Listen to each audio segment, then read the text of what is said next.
তো আল্লাহ আল্লাহ বলছেন উদউনি ফাস্তাজিব লাকুম, তোমরা ডাকো আমি তোমার ডাকে সাড়া দেব। তুমি ডাকতে পারো না, তুমি ডাকতে পারো না, তুমি ডাকো আমি। আল্লাহ বলছেন তুমি যদি আমার কাছে আধ হাত যদি এগিয়ে আসো আমি তোমার কাছে এক হাতে এগিয়ে যাব। তুমি যদি আমার কাছে আধ হাত যদি এগিয়ে আসো আমি তোমার কাছে এক হাতে এগিয়ে যাব। তুমি যদি আমাকে এক মুঠ্ঠন হাত যদি এগিয়ে আসো আমি তোমার কাছে এক হাত এগিয়ে যাব। আল্লাহ বলছে তুমি ডাকো রে বান্দা, ডাকো ডাকো, তুমি ডাকো আমাকে ডাকো, আর ডাকবে তখন আমি তোমার ডাকে সাড়া দেব। তুমি পাপ করেছো আমার কাছে চাইবে আমি তোমাকে দেব, তুমি পাপ করেছো আমার কাছে চাইবে আমি খুশি হয়ে তোমাকে দিতে থাকবো দিতে থাকবো দিতে থাকবো। কিন্তু তুমি এত এত এত হতভাগা, সারাটা মাস চলে গেল, সারাটা বছর চলে গেল, একটা মাস চলে গেল, যেটা রমজান মোবারক চলে গেল, রমজান মাস চলে গেল, তোমার গুনাহটাকে আমার সামনে তুলে ধরতে পারলে না, তোমার গুনাহটাকে একবার তুমি আমাকে বলতে পারলে না আল্লাহ এটা পাপ করেছি, আল্লাহ তুমি মাফ করে দাও, আল্লাহ তুমি মাফ করে দাও। বান্দারে তুমি যদি একবার যদি আমাকে বলতে আমি তোমার গুনাহটাকে আমি মাফ করে দিতাম, আমি তোমার গুনাহটাকে মাফ করে দিতাম। কিন্তু তুমি তো পারোনি, তুমি পারোনি। হ্যাঁ, এখন মেয়ে ছেলেরা কোরআন পড়ে না, পড়ে না, পড়ে না, কোরআন পড়ে না। তোমার এই রমজান মাসে তুমি দোয়া করবে, নামাজ পড়বে, দোয়া করবে, কোরআন পড়বে, আল্লাহর কাছে ইস্তেগফার করবে, মা বাবা মারা গেছে তাদের জন্য দোয়া করবে। জীবনে তো কোনোদিন যাওনি, ছেলে তো কোনোদিন কবরের কাছে যায় না, ছেলে তো কোনোদিন দোয়া করে না, বাপের জন্য দোয়া করে না। আল্লাহ রাব্বুল আলামিন দোয়া শিখিয়ে দিয়েছেন, রব্বির হামহুমা কামা রাব্বায়ানি সাগীরা। বলুন রব্বির হামহুমা কামা রাব্বায়ানি সাগীরা। আল্লাহ রাব্বুল আলামিন দোয়াকে শিখিয়ে দিচ্ছেন, বান্দারে তোমার মায়ের জন্য তোমার বাবার জন্য তুমি দোয়া করো, আমি তোমাকে দোয়াটাকে শিখিয়ে দিলাম। কোন ছেলে তার সন্তান, তার ছেলে সন্তান তার মায়ের জন্য বাপের জন্য দোয়া করে না। যদি বেটি যদি হয়, বেটি মৌলভী সাহেবের হাত দিয়ে 10 টাকা দিয়ে দিয়ে বলবে মৌলভী সাহেব আমার মার জন্য একটু দোয়া করে দাও, না তো কোরআন পড়ছি আর কোরআন পড়ছি আমার বাপের জন্য আমি খতম করলাম। বাপের জন্য 10 টাকা দিচ্ছে, 20 টাকা দিয়েছে, কে দিয়েছে? না তো বেটি দিয়েছে। কিন্তু বেটা কোনোদিন কবরের কাছে গেল না, আর কবরের কাছে গিয়ে দু হাত তুলে একবার দোয়া করলে না, রব্বির হামহুমা কামা রাব্বায়ানি সাগীরা, কোন সময় একবার দোয়া করলে না। আর বেটি কি মৌলভী সাহেবকে বলছে, মৌলভী সাহেব 10 টাকা নাও আর আমার মায়ের জন্য দোয়া করো, আমার বাপের জন্য দোয়া করো, মায়ের জন্য দোয়া করো, বাপের জন্য দোয়া করো।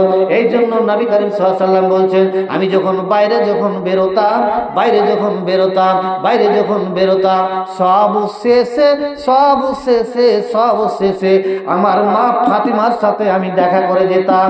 আমি যখন সফর থেকে যখন আসতাম সর্বপ্রথম সর্বপ্রথম সর্বপ্রথম আমার মা আয়েশার সাথে আমি দেখা করতাম।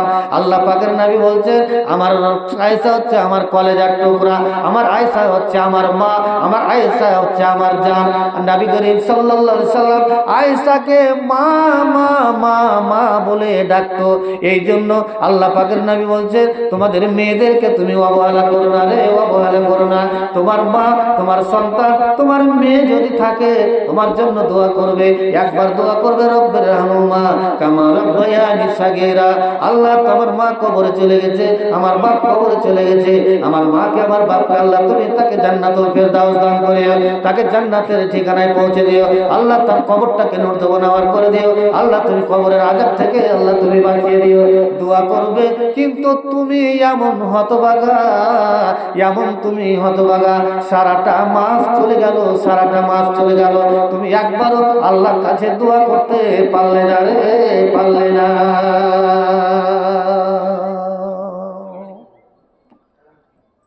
আল্লাহর কাছে একবারও দোয়া করতে পারলে না। বেরি ছেলে কোরআন পড়বে, পড়ে না। আউযু বিল্লাহি মিনাস শাইতান, আউযু বিল্লাহি মিনাস শাইতানির রাজীম, বিসমিল্লাহির রহমানির রহিম। কোরআন পড়ো, দুপাতা পড়লে, পড়ার পরে দোয়া করতে বসলে, নামাজ পড়লে মনটাকে পরিষ্কার করে, মনটাকে পরিষ্কার করে। জিলাপির মতন সোজা মন যদি থাকে তাইলে হবে না। জিলাপির মতন সোজা যদি মন থাকে তো হবে না, মনটাকে খোলসা করতে হবে। আল্লাহ এখানে কি বললেন? ইয়া আইয়ুহাল্লাযীনা আমানুস্তানিবু, হে ঈমানদারেরা, ওই জিলাপির মতন সোজা যার দিল, আল্লাহ তারাকে ডেকে বলেনি। চুগলখোর, লোচ্চা, গুন্ডা, বদমাশ, হারামখোর, হারামি, মদখোর, জুয়াখোর, এদেরকে আল্লাহ ডেকে বলেনি। ডেকে কাকে ডেকে বলেছে? ঈমানদারকে ডেকে বলেছে। ইয়া আইয়ুহাল্লাযীনা আমানুস্তানিবু কাসীরাম মিনাজ জান্নাতি ইন্না বাযাজ জান্নাতি, আল্লাহ এদেরকে ডেকে বলেছে। কিন্তু তা আল্লাহ এরাকে ডেকে কেন বললেন? তবে তোমাকে ঈমানদার হতে হবে, ওইভাবে ঈমানদার হতে হবে। আজকে এই রমজান মাস, এই রমজান মাসে প্রতিজ্ঞা করি, তওবা করি আল্লাহর কাছে যে আল্লাহ জীবনের গুনাহ খাতাকে আল্লাহ মাফ করে দাও, যা অন্যায় করেছি, পাপ করেছি, আর ভুল ত্রুটি করবো না, আল্লাহ তুমি মাফ করে দাও। আল্লাহ মাফ করে দিতে পারে, মাফ করতে পারে না? মাফ করতে পারে। কবরের আযাব কত কঠিন।